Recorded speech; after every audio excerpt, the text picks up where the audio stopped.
Create website using Google Sheet. If this guide helpful, don't forget to like and subscribe. Open Google Sheets in your computer or laptop browser. After the page loads, locate the file and click the spreadsheet to open it. Once the sheet appears on your screen, observe the data displayed in the sheet. Carefully check the information to ensure everything is accurate. If you find any mistakes, edit the numbers or text so the information becomes correct. You can also improve the appearance of the spreadsheet by adjusting the formatting. For example, make the font larger or smaller so that the text becomes easier to read. After that, adjust the column width so the content fits properly within each column. Make sure the layout of the data looks neat, organized, and easy to understand.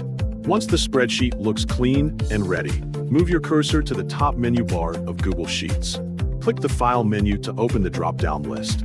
Several options will appear in this list. Carefully look through the options until you find the download option. When you see it, hover your cursor over the download option and wait for a side menu to appear. Observe the available file formats listed in the menu, such as Excel and PDF. From these options, look for the web page or .html option.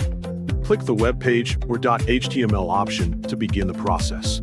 After clicking it, wait for the download process to begin. When the download finishes, notice that the file is saved in zip format. Next, open the Downloads folder on your computer. Inside this folder, locate the zip file that you just downloaded. Click the zip file to open or extract its contents.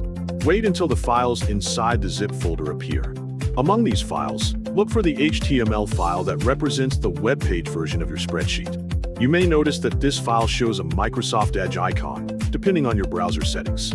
Finally, double-click the HTML file to open it. Once the browser loads the page, observe the web page that appears on the screen. If the data looks correct, this confirms that your Google Sheets file has been successfully converted into a simple web page.